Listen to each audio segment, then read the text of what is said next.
where last night Suncorp Stadium was a sea of green and gold as the Matildas took one step closer to a World Cup final. Now, of course, they need to get over our old enemy England at Stadium Australia. That's Wednesday night in Sydney. Can you imagine what that is going to be like? It's already a sellout. There'll be a crowd of 75,000 plus, and the atmosphere inside these matches is just something to behold. I think something special is actually happening here. I'll get the panel's view about this in a sec, but look, I've seen live and been privileged, and I'm sure our panel members have seen some of these things as well, to attend some of the greatest sporting moments in Australia and Australians have been involved in. Now, I was lucky enough to be at Homebush the night that John Aloisi put the Socceroos into a World Cup. That was epic, and the atmosphere was, I think, like what the Matildas are feeling at the moment. I was also at Homebush on that famous night when Kathy Freeman won a gold medal in the 400 metres. Now, a lot of people forget that same night, Tatiana Grigoreva medalled in the high jump and Jaya Taurima in the long jump. I thought that would be very hard to beat that night at the 2000 Olympics in Sydney. I also at the pool when Kieran Perkins and Grant Hackett went head-to-head in the 2000 Olympics 1500 metres, won by Grant Hackett. And I'm old enough to remember 1983, as I'm sure Bronwyn is, and the Australia 2 victory with the winged keel in Newport in the America's Cup. Now, this is right up there with all of that. And I don't say that lightly. We're told that during last night's penalty shootout, for example, 7.2 million Australians were watching. And given that that's the TV numbers alone and an estimate, and given how many pubs and clubs and live sites were packed with people, it's probably a hell of a lot more than 7.2 million. And there's more to come. As I said, Stadium Australia, a sellout on Wednesday night, and the girls will take on England. And if we dare to dream, we'll then advance to the World Cup final. But I tell you something that has surprised me.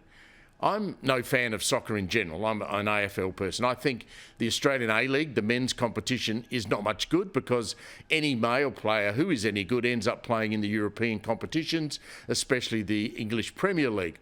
But when you bring together this women's team, and many of them are European stars in their own right, it makes for a really entertaining sport to watch. These women are fast, they're super skilled, and they've got that killer quality.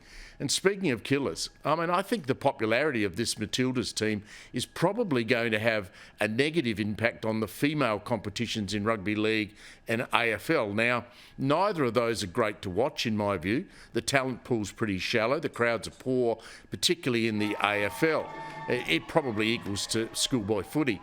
You can only imagine the number of young girls now who want to be Matildas. There's some wonderful romantic stories coming out. We even had Sam Kerr handing over her jersey to a young fan in the stands last night. You can see these young women in the crowd. You can see the look on their faces and at the live sites. I think this is the biggest thing to happen to soccer in this country ever, already. And we're not even at beyond the semi-final stage. And hopefully, as I said, there are 2 more games to come. And can I just say finally on the Prime Minister's attempt to gatecrash the Matildas with this idea of a public holiday. Now, we all love a public holiday, don't we? We all love a day off. But for a start, the country can't afford it. I think penalty rates, when I think of public holidays, productivity, all that economic damage. But what is worse, what about funding the sport properly before you start giving out public holidays? The only way I would support this idea is if the states, and they will all have to decide to agree, gave up an existing public holiday, like, say, the Victorian pre-grand final Friday holiday. That's a crazy day off anyway. Mr Albanese, the Prime Minister, I think would be better off dumping that idea altogether. I'll get to the panel in just a sec. I also want to have a close look at what is upsetting, as it should be, the farmers of Australia, as it becomes clear that in our rush to get out of coal and gas and into renewables, that the cost to the landscape, the actual way that the countryside looks, is going to be massive.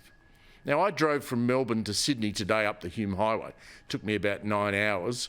About 2 hours out of Melbourne, and I haven't done this drive for a little while, just near the turn-off to Glenrowan, famous, of course, as Ned Kelly country, I could not believe what I was actually seeing. Right next to the freeway, the most frightful sight, it's called the Glenrowan West Solar Farm. It's still under construction. But have a listen to what's going to end up at that property. This is on perfectly good farmland.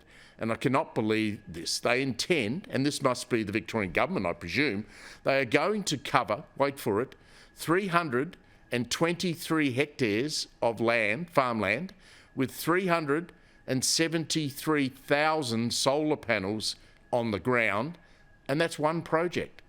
Now, the blurb I read claims they will power approximately 41,000 local homes and take out of the atmosphere 110,000 tonnes of carbon. Now, think about this. This is one project in one farm outside one town. Now, no wonder the Prime Minister was heckled at the Tamworth News Corp Bush Festival this week. These things were an ugly blight, and I was driving past at 110 kilometres an hour. We're going to talk to Farmers Advocate Tom Dryfe from Ballarat later, plus the Liberal Senator James McGrath on this renewable energy evangelism that seems to have gone nuts.